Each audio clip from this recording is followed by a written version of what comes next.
Hi, everybody. Let's see if this...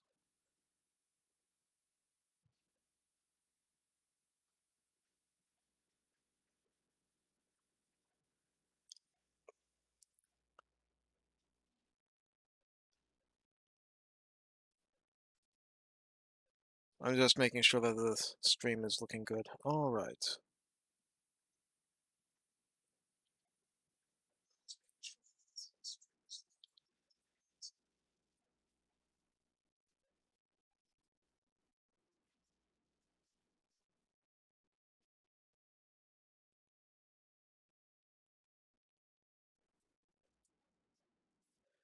All right, great. My name is Jeremiah Bork. I have rebranded my channel as Off to Battle, and what I'm doing today is just getting started with Tehenhauin Cult of Sotek campaign. And what I'm doing, well, I've done a lot of tinkering on my own time with Tehenhauin because he has an interesting problem.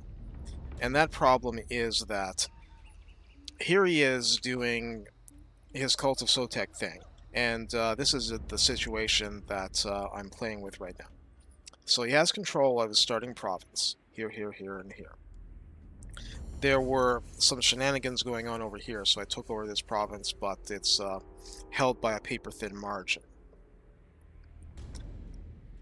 Now, unlike his Moral Empire's campaign, Tehenhauin doesn't have as defined and a direction to go into, doesn't have as defined what enemies to go after first. So his potential enemies are pretty much everybody. The least of which is probably going to be Itza, but we'll get back to that. In fact, the biggest problem I've had in these campaigns, aside from toying with the army compositions and playing around with your big limitation of until you finish the Rise of the Red Crest and all that, your upkeep for Saurus Infantry and Temple Guard units plus 200%, so that's triple the cost. It is pretty limiting and crippling. It's not that you can't use them, it's that you're going to go bankrupt if you use more than one or two. There are situations to do it, though. So, we were going to beat up on the Vampire Coast pirates here. The Awakened Luther Harkon. I've played as him a decent amount, so I was familiar with the area before I really started tinkering with the Tehenhauin. But Teclis has taken over this, he's taken over this, and he has his home islands. That's great. We have a trade agreement with him, which we are now going to cancel. And the military access as well.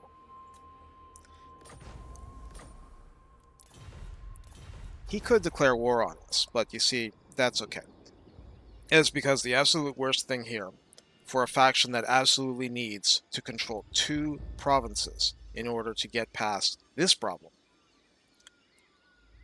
he's in the way, and if we leave him for long enough, he's going to ally with Tyrion, way over here.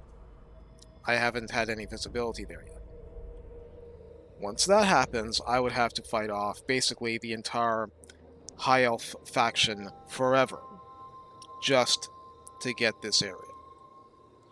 And that's not ideal. So that's definitely something that I'm looking to avoid, and the best way to avoid it is to prevent it. Now, this army is what I have right now, and it's a little interesting and weird because I've been trying things, but I used to have 6 of these skin cohorts, and the reason is essentially right here, the upkeep being dirt cheap, and that helps. Now, also, you have here the Croxagores, and this is something that I had to do fast, because up here I was facing a vampire army with 6 animated hulks in it. I personally had been... that was the first time I've seen, in all my playthroughs, 6 animated hulks. So because they're armored and armor-piercing, they're not that good. But it took these guys with their own armor and armor piercing to stand up to them and equal the odds of it. And they did fairly well. But you see their base stats They hit hard, they do very well with little AoE attacks on normal infantry. They can really get the job done in cases, but, well, the animated hulks weren't any better. I'm just saying that you've got to start somewhere with this. So, I've kept them. I'm probably not going to keep them for long, but one option that I could do would be to just disband the whole thing. So up here you see my income and what I'm doing. And I'm taking some kind of Sun Tzu approach to this. And apologies, my third language is Japanese, it's not Chinese. And I'm not going to start using the Japanese version of Sun Tzu. But not recently, but I've read my Sun Tzu, I've absorbed what lessons I can. And one thing here is, we want to not defeat ourselves before we even take to the field of battle. So, what we have here is definitely a completely ad hoc army. It wasn't my intention to have chameleon stalkers, but they were the best things I could recruit on a very short notice at one point. So I'll click on the end turn and see about sorting this out a little bit. As for the heroes, I had a bit of a beastman potential problem that I had to abandon my plan A. But what I did is I built a temple in this city, which is probably lore friendly. It's a temple city, I believe, but yeah. That's why I have one skink priest of my own choosing.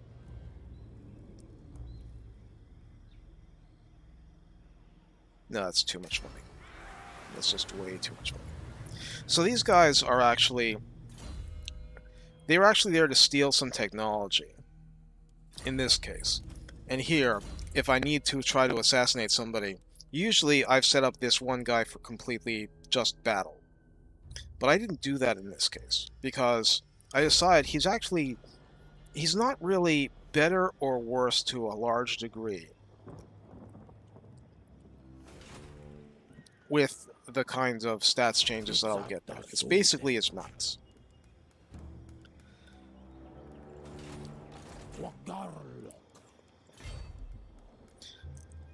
Now what we're going to do is go into Astromancy stance, and next turn we'll have a really high level of visibility over this whole area.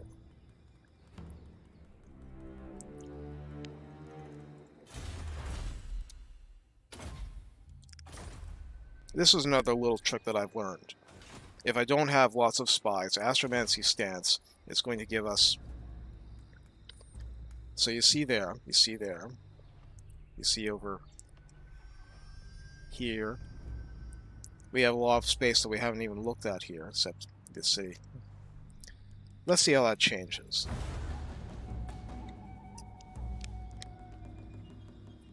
The worst thing in a Tehenhauin campaign is you're sitting around and doing nothing. That's the worst thing you can have to happen, but associated with that is being blocked in.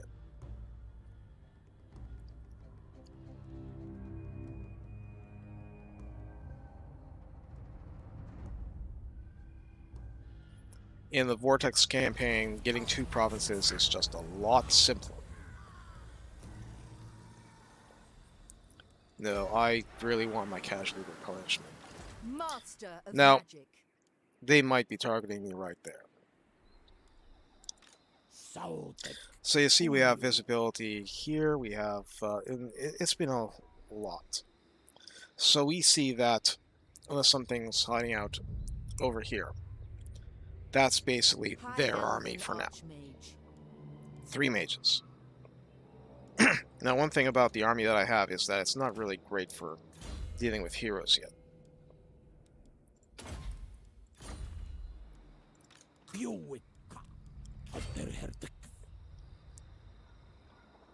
So, we're going to be less visible.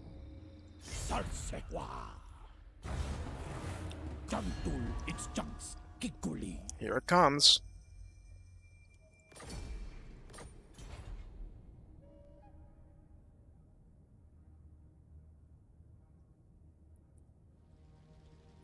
Now, I'm not playing on Legendary, that's not my thing. it's not going to be for a while. In the first place, playing while talking like this is an acquired skill, and I haven't been acquiring it. So that's the thing. I've wanted to do this sort of thing for ages, but I haven't actually done it, so I'm still very, very rookie and raw. Now, they didn't actually arrive there that turn. I'm just going to... Yep, my money is enough. I'm going to recruit a lord, and this is just going to be totally to throw it away. But early on against low-level opponents, these guys are surprisingly tough and good. And one thing that your skink army is the one big thing, and we do have some of the Sara stuff in the garrison, but it's a very, very small garrison. These skink armies early on, they're really bad at dealing with heroes. The Kroxigors are a little better, but their raw hitting stats are not very good.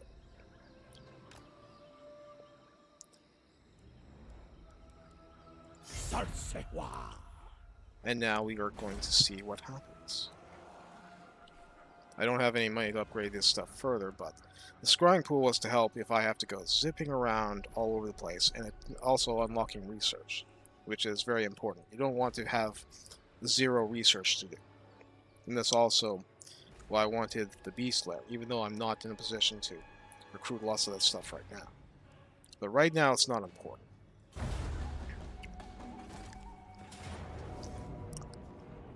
I'm not going to pretend that this is winnable. He didn't do anything. Well, that was a little experiment. Oh, they actually took the place. That's interesting. Well, I'll tell you why it's interesting. That real estate is 100% worthless to me.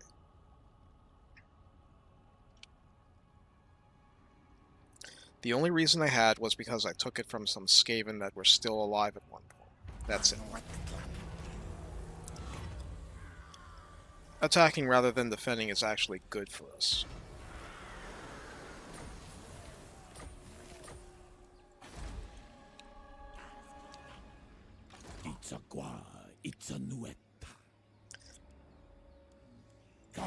So our big priority here is to take this territory and to get out of attrition. This is not going to be much of a battle, but I'll still put it up.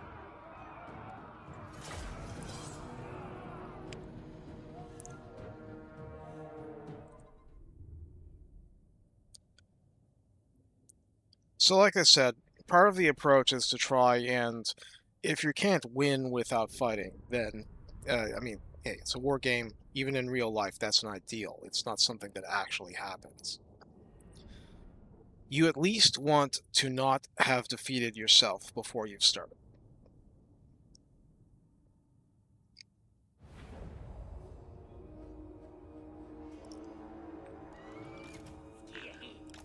So I have way too much to work with.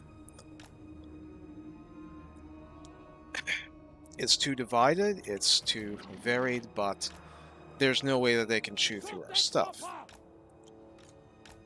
So basically the only issue is, how do we avoid getting annoyed half to death? We don't want to have unnecessary losses. So I'm putting these guys back, I'm putting invisible guys forward.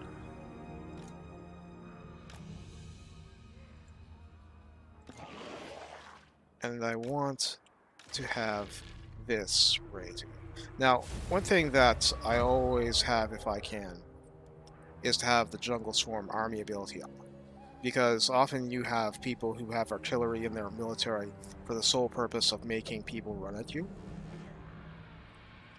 Well, this is convenient for that, but more importantly, it gives you a lot of tools against what you're facing in the early going, which is lots of annoying, difficult to grind down, infantry-based armies. It's not very valuable against monstrous infantry, it's not very valuable against anything high hit points. So, heroes, and at one point they changed this so that you can't damage artillery very much with it. I mean, you can't damage the artillery itself at all, but I haven't had much success with crews for a long time. But just from touching it the one time, it will do damage ticks to the end of this. Now, once that ends, they will come after us anyway.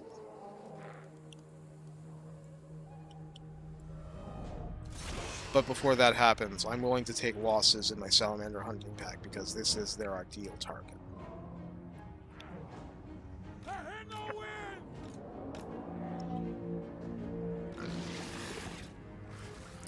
But that's still a long way away.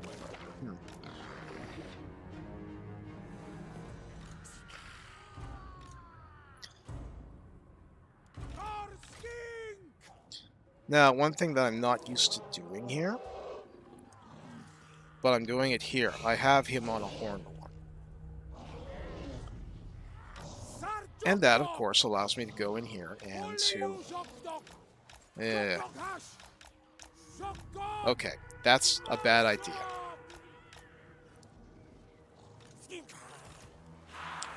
Well, here I did defeat myself, but that's okay.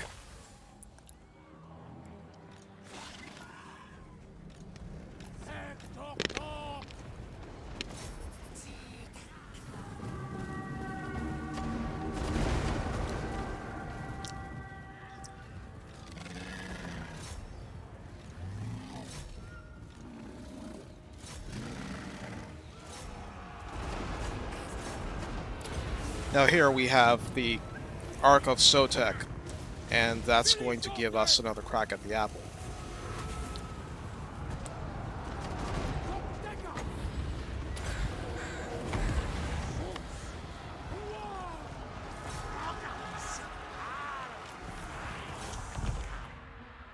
So here we're just adding more things to the pile.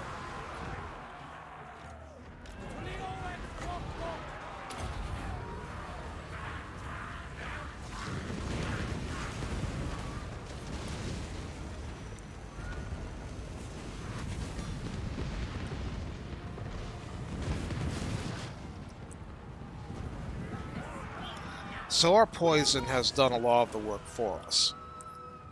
And that's not just what we want, it's what we really need. Because we're just taking unnecessary losses besides that. Somehow I took a little damage there. Oh no, that was the ammunition going down? Ahaha. Yeah, so little.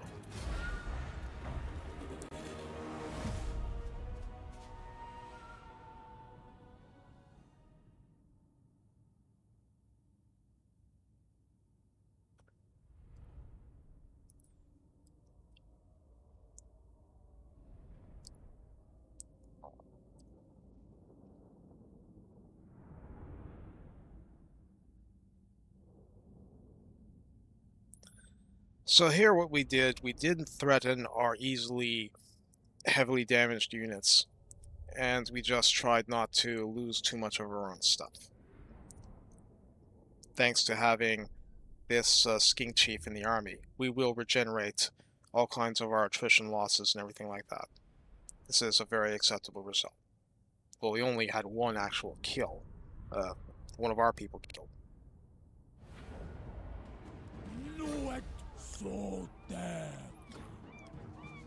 Now here, often I would want to get the sacrificial offerings, but here we're going to occupy because we do not want to turn our backs. We don't want to turn around and come back here. We want to go straight to our target here at the Star Tower. And here, I'm torn, but because we're expecting a siege, I'm going to go Ripperdactyl.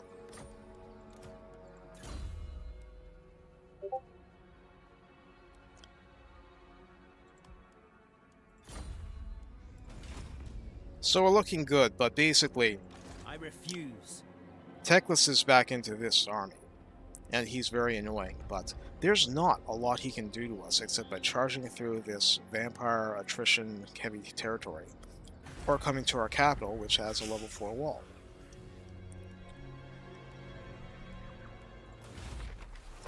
Eight turns on the right of Sotek.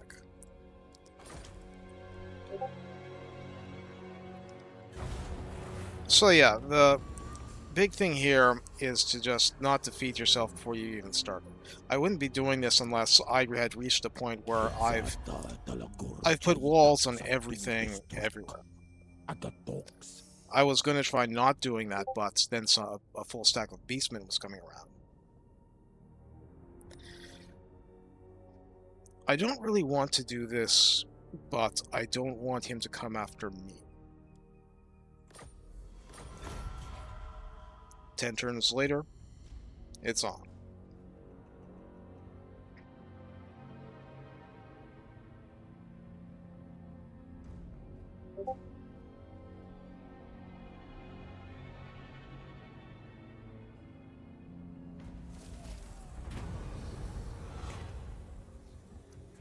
Attrition. That's not valuable to us right now. I could have gotten something for raising or sacking, but then I would have taken so much more damage. It wasn't worth it. Can I get there right now?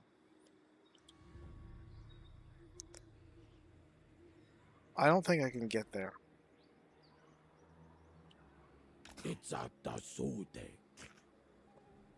No, it's just teasing me. I could get close from the sea, but nothing. So another principle is that you cannot defend something by defending everything. You can't be everywhere. You have to decide what you're willing to sacrifice, what you're willing to lose. I'm totally willing to lose the blood swamps.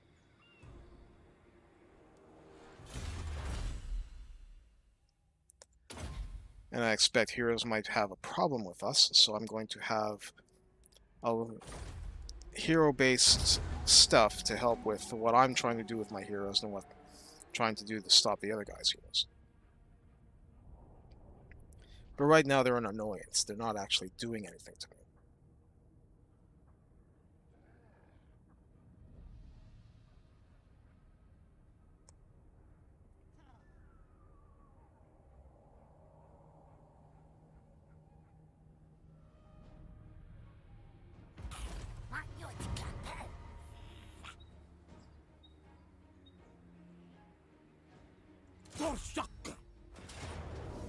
Now, I've tried a very similar situation. I didn't like my results, so that's why I'm going in with a completely different mindset. We have no time to waste building machines, and they wouldn't help that much.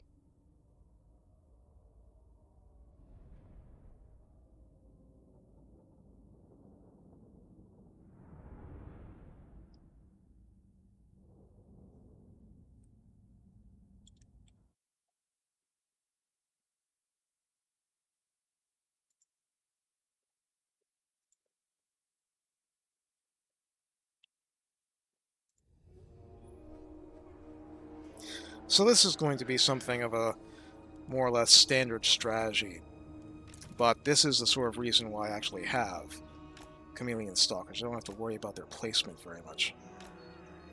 They're going to assault this gate right here. And that's nice, but it's because I don't have anywhere else that's really useful for them right now.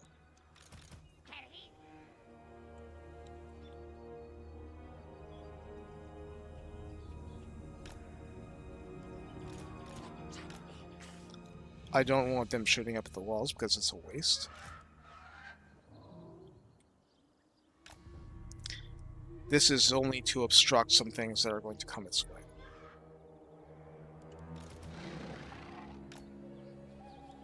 They're hidden already. You're hidden.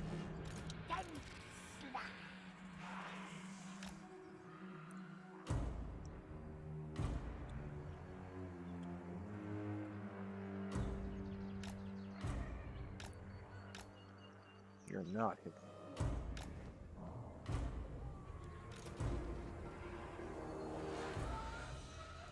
Ah, I don't have the camouflage for him. Okay. That's okay.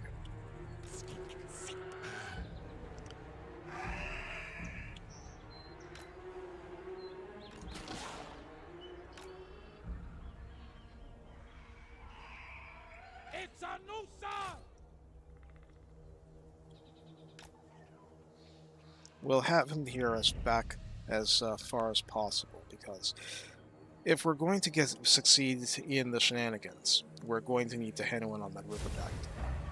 Now,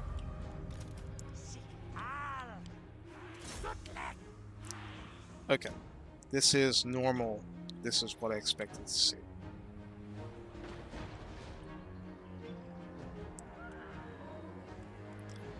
So from this indicator, yeah.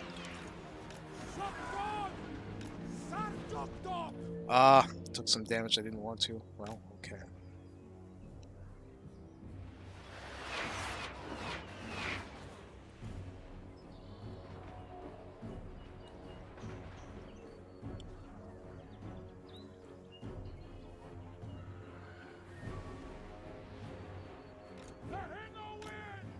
They're kind of beating me up.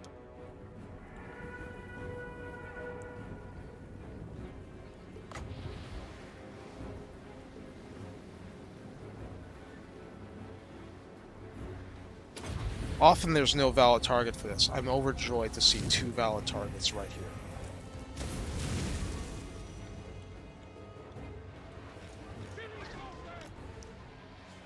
Ooh, they're really trying some effort here.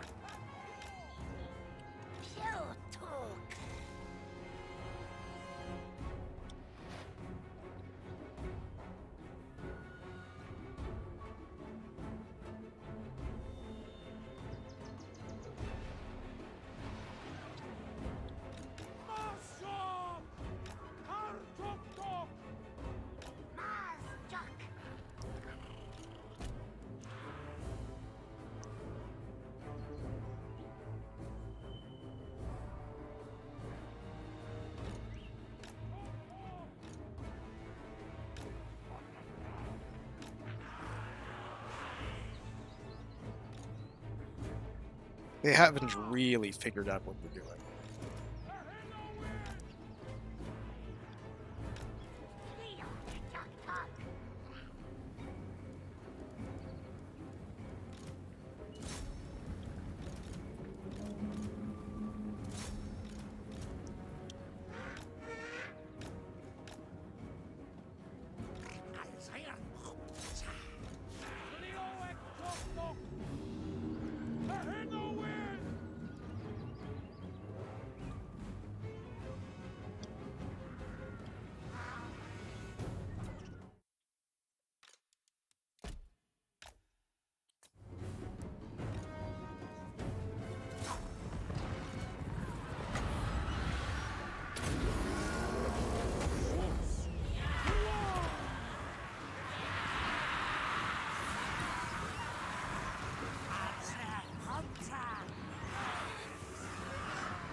I can't even see him through the smoke.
I don't know if they ever really figured it out.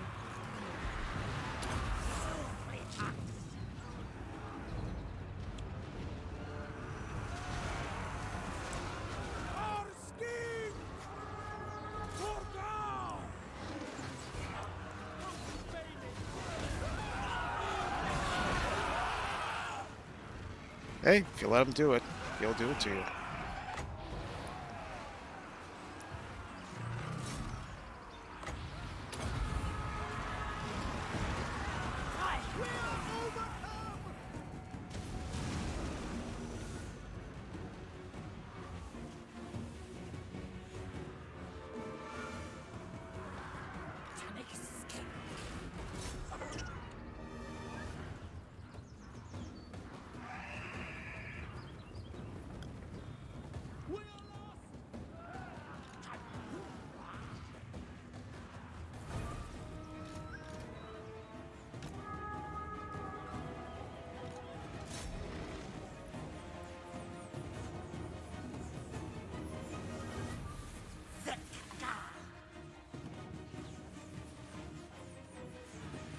I don't even need to do anything.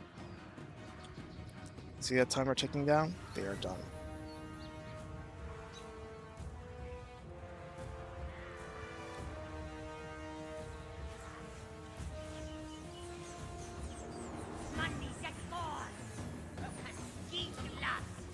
Even from this side of the walls, this is laughably ineffective, but oh well.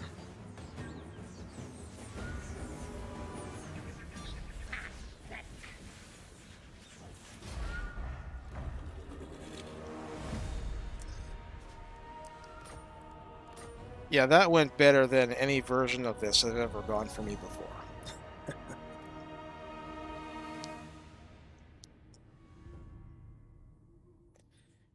It's not that any one element of this was super strong, but the Croxagores were completely useless on everything on the walls. Tehenhauin being on the Ripperdactyl meant that he could take care of that Flying Eagle. It would cost him, but he did.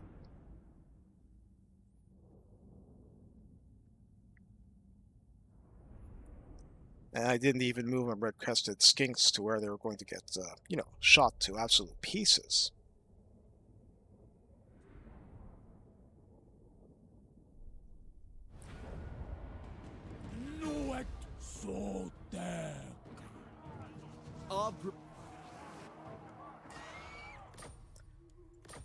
One thing with Tehenhauin is that you usually want him to suck.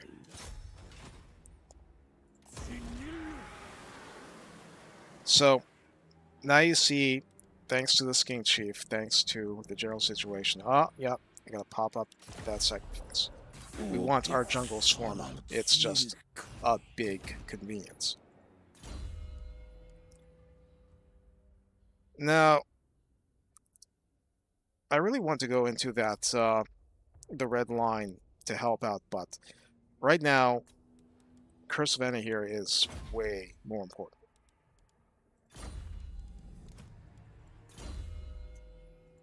And here I accomplished most of my cheekier priorities. Ah, there's the camouflage, yes. That might come into importance later.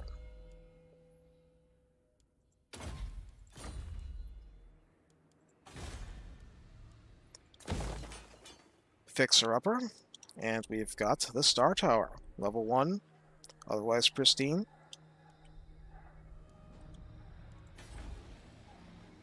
We don't have enough money to be doing this yet. This is going to be defeating ourselves. And we're trying to avoid that. But just for peace of mind,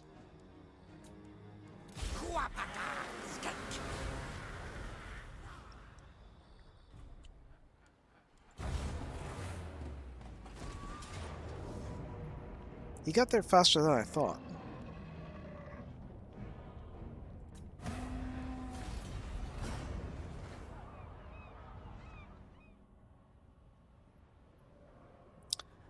That makes this interesting.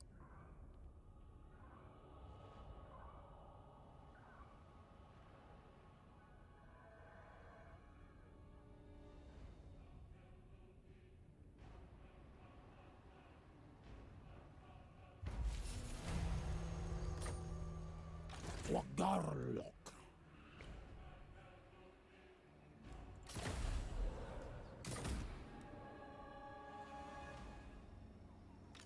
No. Quasar. Now, how do we do this?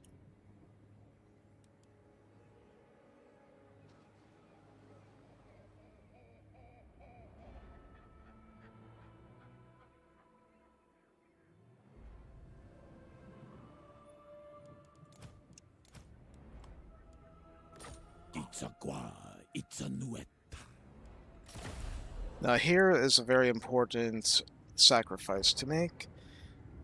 Global recruitment duration, -1 turn for all units.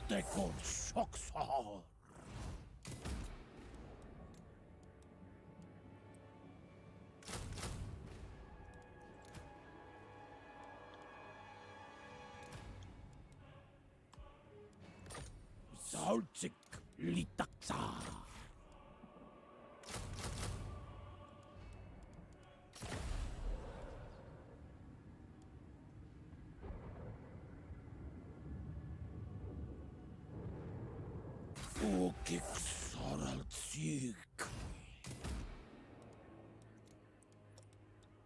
Check this out.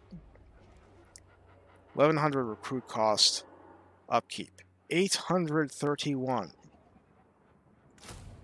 And we are totally doing it.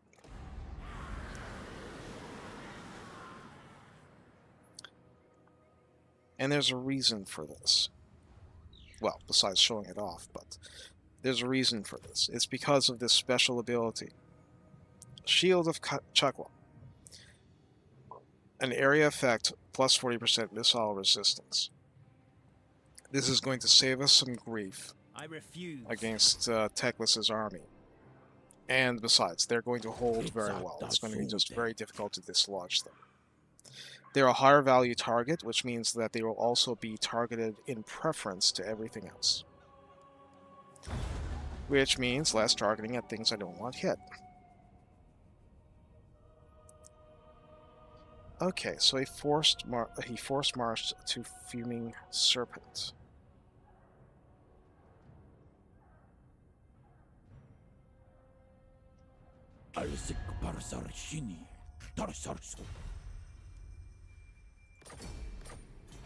I don't care. The dwarfs, they may declare war, but they don't usually actually come to me.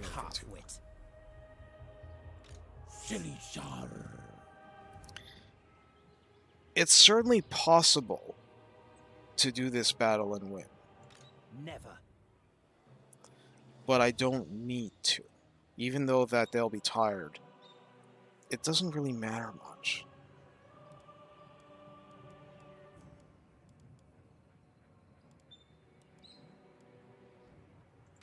Ludicrous. What we need is the 2 provinces. That's really what we need. I refuse.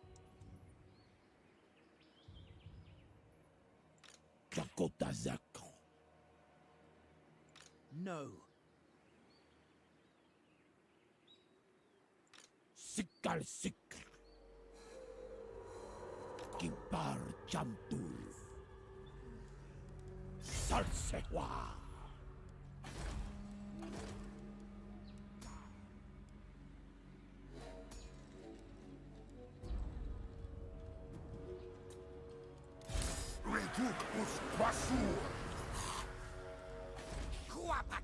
This will at least slow them down.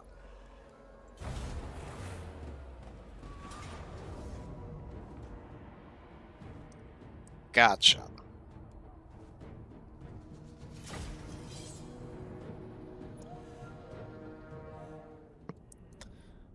When you've denied the enemy every good option, and he takes the obvious bad one. Well, in this case, it's a roll of the dice. Either they see or they don't.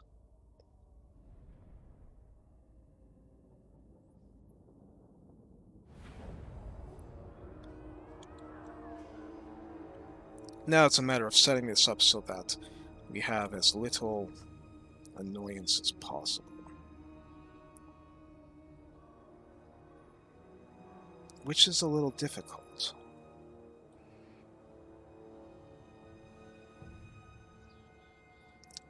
I mean, look at these stats. 50 melee defense.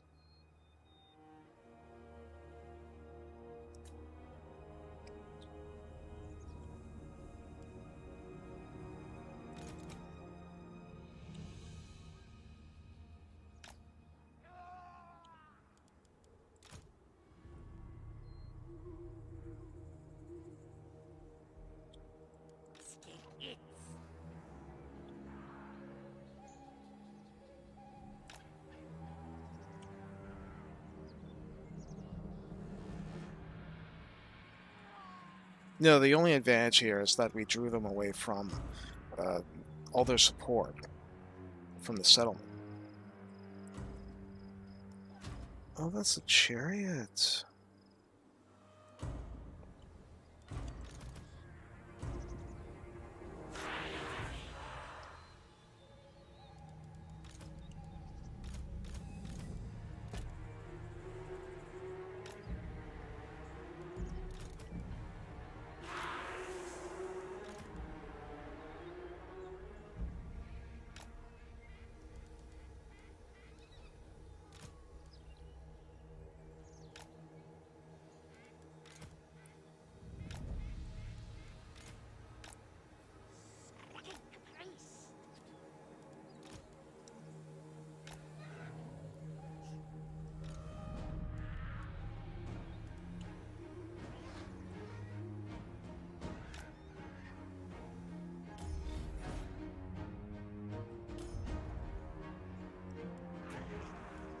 Now, even though that we're not invisible per se, let's see how long this lasts, because if we can get our jungle swarm ability in, that's fantastic.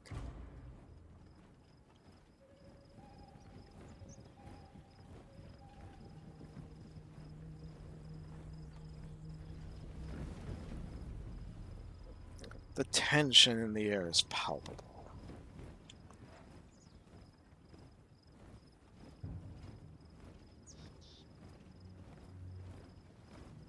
Actually, I'm curious if it'll do its full damage on the silver units. Relief! Look upon me and know my heart is true. Don't look above. Look below. There are snakes on this battlefield. Look! Our units control the sky!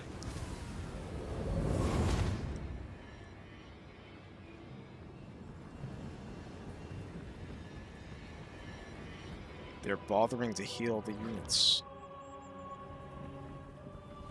Now, they didn't lose any models from this, they just lost a lot of HP. But any magic that goes into healing their own stuff, that doesn't go into killing my stuff, that's a win.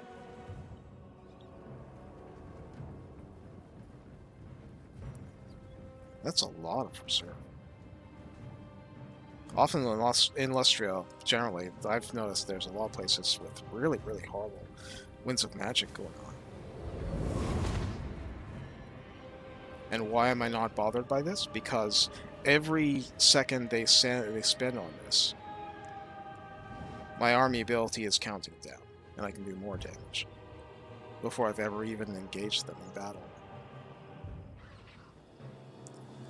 However, if they're not going to move and just heal, I will totally fast forward.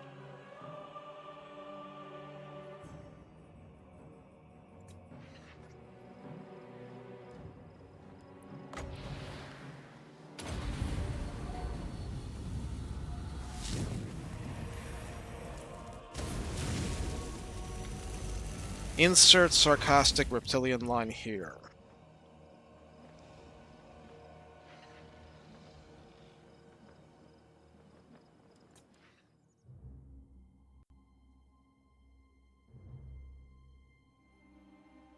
No, seriously, if they're going to do this, I'll just do it again.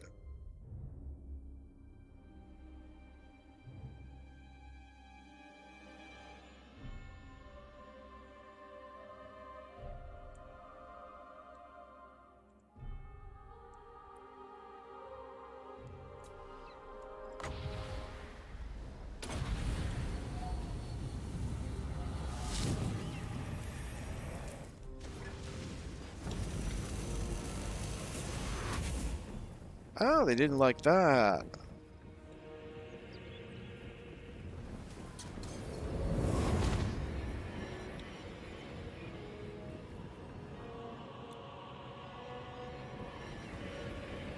We have untold magical power. Well, you have a little less because you've been casting. Alright, that's it for the army ability.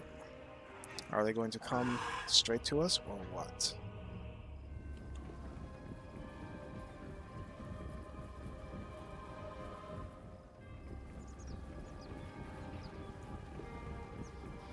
They lack firepower.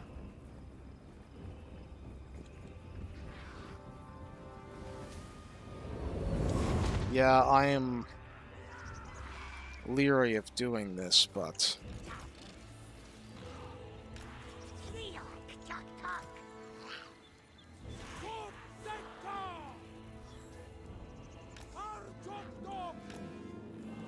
it would seem that they require encouragement.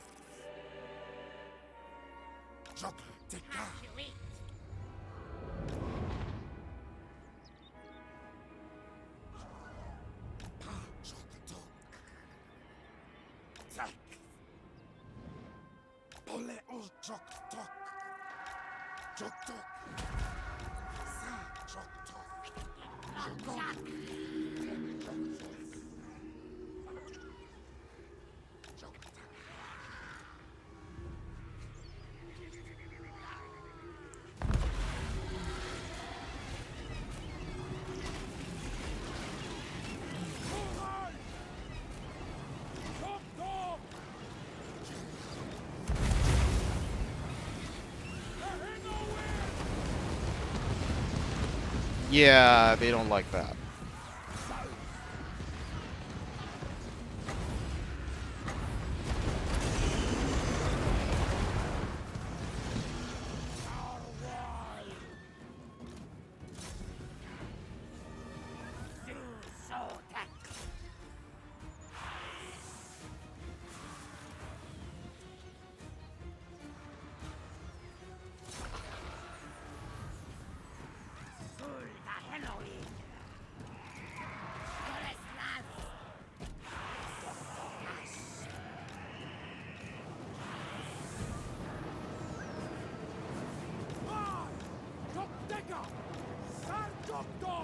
Ha ha ha ha ha.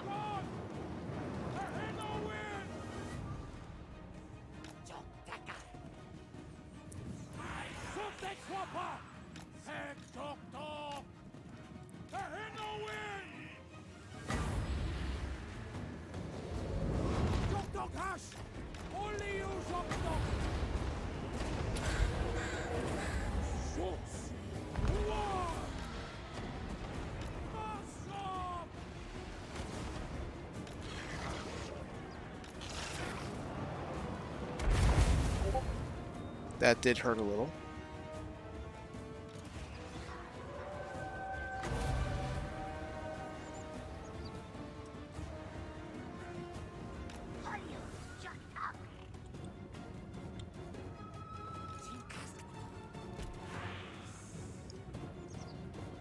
So now we're at the point of, okay guys, what are you going to actually do about it?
Wow, they're not advancing.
So I've cast a Wissen's Wild Form upgraded just to help them out a little bit, so when we do hit, we'll hit harder. And now it's just, there Tempest goes. So, there you have it. Yes, I had a bunch of Chameleon Skinks speed up, but I was willing to make that sacrifice. Over there on the side, there was someone in a chariot, and I was having the Salamander Hunting Pack just snipe them from a distance. They're ideally designed so that they can do lots of damage to large targets.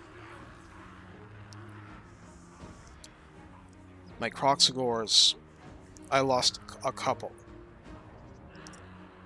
But they're there to take punishment.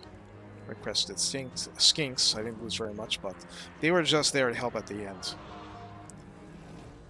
The Chameleon Stalkers, I just had them there to surprise all the massed units and fire fireballs into them, little ones. Their shields can't stop that. Javelins helped.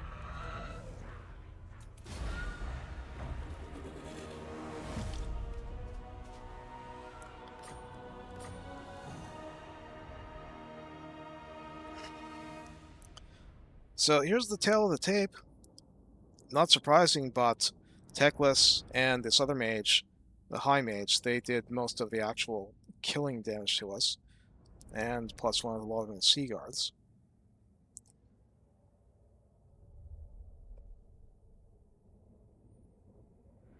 We messed up the Eagles.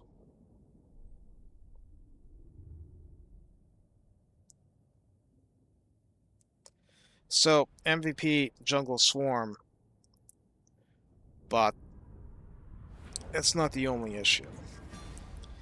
Now, just these red-crested skinks, just from coming in at the end and finishing things off, they got nice kills and that damage value. The Chameleon Stalkers, they got, decent chances to do a bit of damage. The Chameleon Skinks, they did their job, but it's not really... they were a distraction. They pulled stuff around.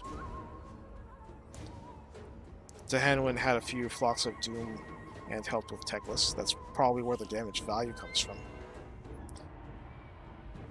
The Cult of Sotek got in a little bit. Croc scores. It's all spread between 3 of them fairly well. Probably the last one was beating up on Techless. Salamanders, that chariot added a lot to their damage value. So nothing here outshone everything else. I mean, I barely got anything out of the shields, the shield of Chakwa here, but it was good for seeing how they were rocks. They were just not going to be bothered by most anything that was being thrown at them. And always mark for sacrifice unless you have a really, really good reason for not doing it, because the sacrificial offerings are a big, big deal.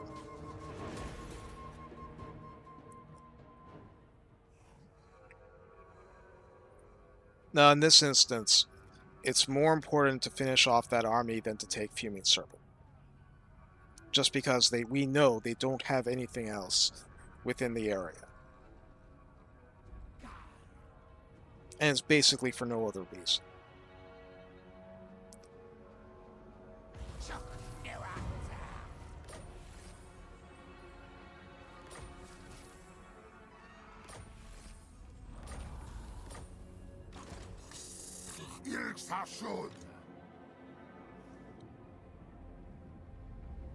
That's interesting.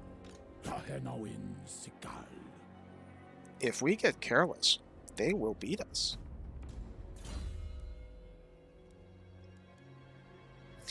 Now, because I'm being cheeky, I am going to go into that Fnatic area, but right now, Transformation of Kadam. Because I have a specific need for it.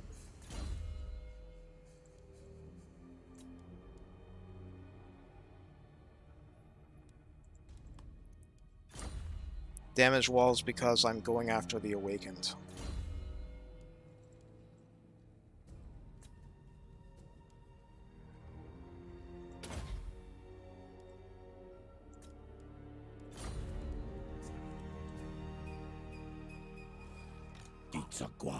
It's a nuet.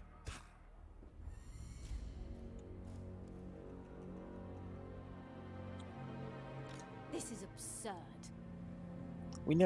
I never even saw the Shadow Warriors last time.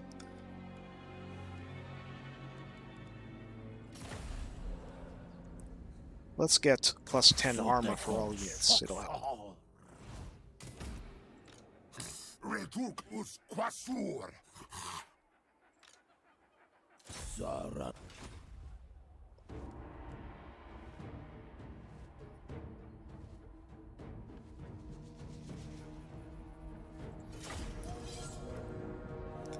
Yeah, the absolute worst thing we could do is to rush the Tehenhauin in and get him shot down. So that makes everything except that the best valid tactic here.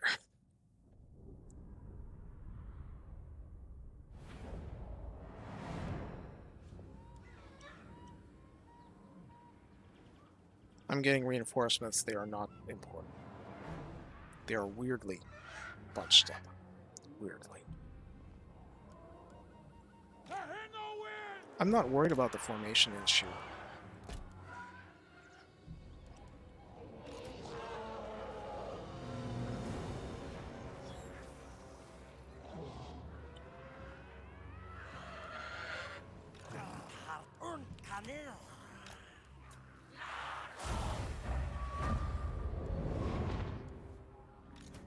They're going to try and heal their way through this.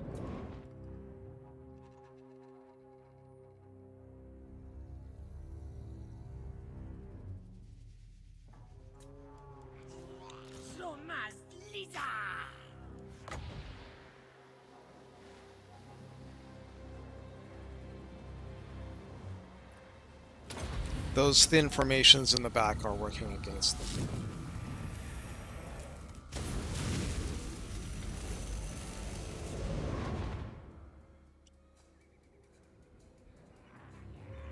So yeah, the battle is basically already over.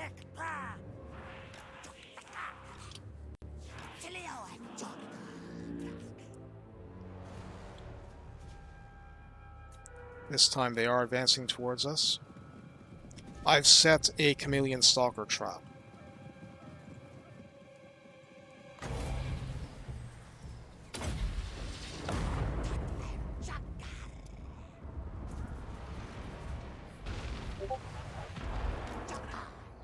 That was the wrong one.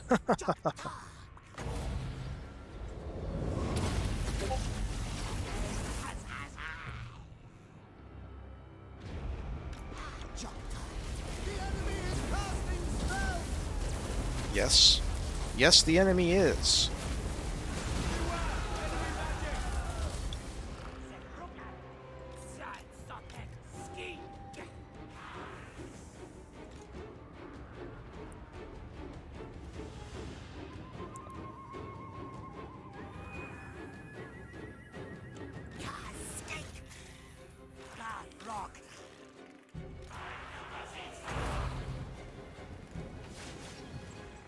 There they are.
Just about.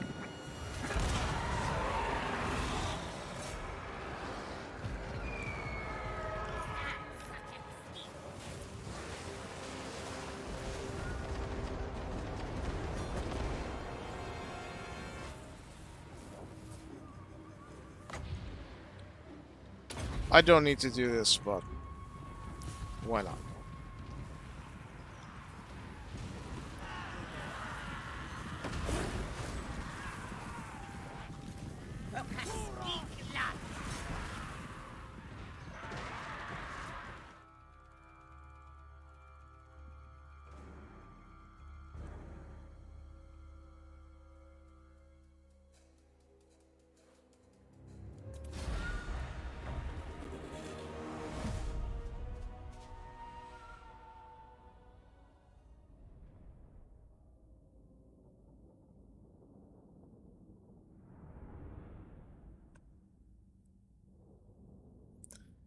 So here we definitely could have taken more risks.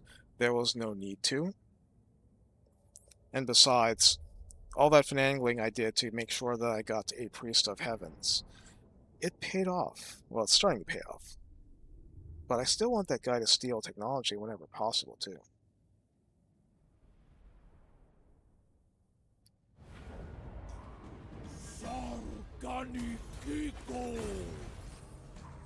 So, we actually, in terms of our troops, we healed more. We have more than we started with. There's no actual need for me to worry about the rest right now.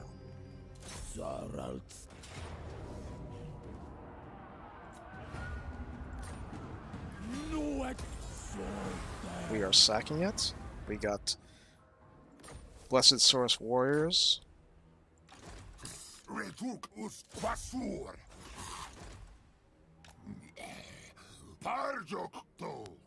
Tehenhauin sikal.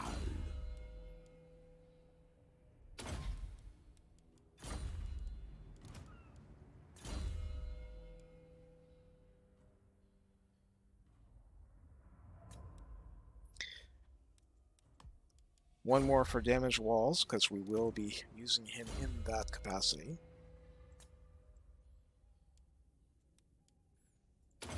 And we like to have this one on a pterodon.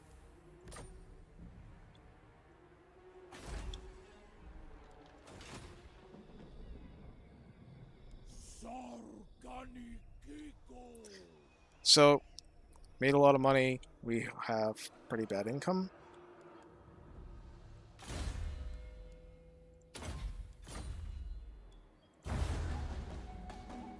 And yes, everybody gets rid Matra first.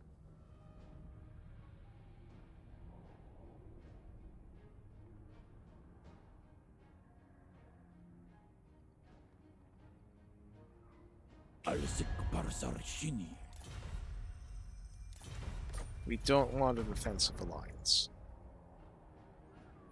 He's either going to confederate peacefully, or it's not going to be peaceful. But that's later.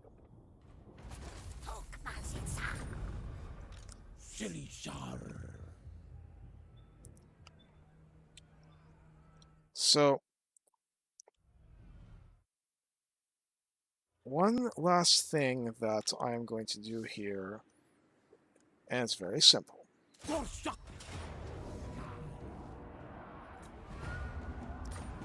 I'll sack it again, not to be a jerk, but because of this. 50 sacrificial offerings.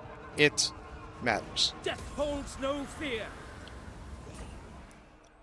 But I don't need to keep myself going in that direction, because I can go here. I have another general for me. You do not belong here. Now, what just happened? More in my treasury, my predicted income. This is because that this unit no longer takes over 800 gold per turn. It's down to 286. That's because we finished off the first stage of the prophecy of Sotek. So we're getting a whole bunch of rewards. We would like to fight battles against Skaven.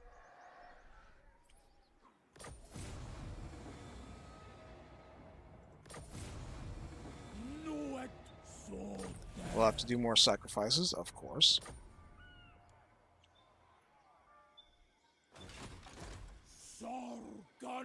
And now, we are getting our health back.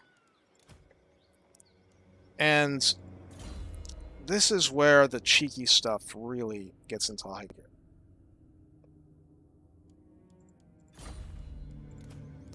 So we have favoring attacking over defending because of Dilemma. So we are currently, without Frenzy being on, which it usually will be melee attack 35, melee defense 16. And that's without the right of Sotek being active.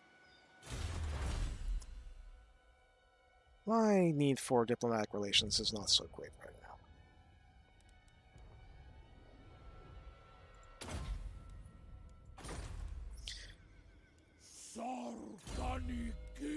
Tide of Sotek. Leadership buffed up, melee attack buffed up.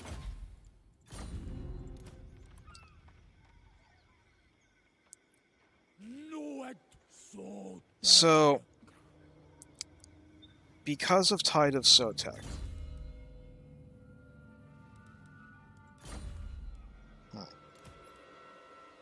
the math seems a little bit wonky. Probably percentage-based stuff, but yeah. So we've gone to melee attack 51. And then we would have Frenzy, which adds another 10%, not 10%, another 10 melee attack. But what about the other skinks? Chameleon Stalker. Now, I have... The defense is unusually low because of the dilemma. Attack rather than defend. So this would normally be 7 up, 7 down. Our melee attack is 41 on Chameleon Stalkers. It's not supposed to be that high. But did they get affected by that Tide of Sotek? I actually am not sure. That's something I wanted to figure out, but not a big deal. Chameleon Stalkers definitely are affected.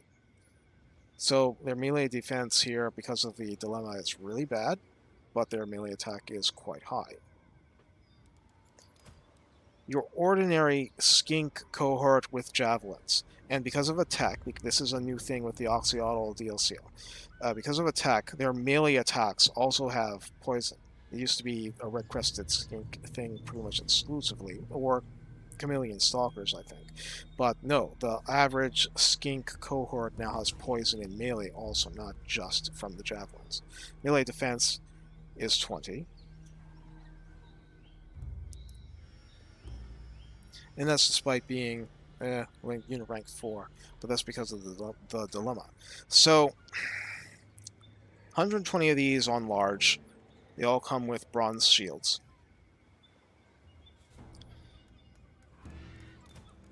But yeah, the red-crested skinks. I know it's warped a bit because of the dilemma, but that's a lot. That's a lot for a tier 1 unit, and that's costing me 145 gold per turn. So you can see where this is going. I'm just going to check very fast how many turns it is.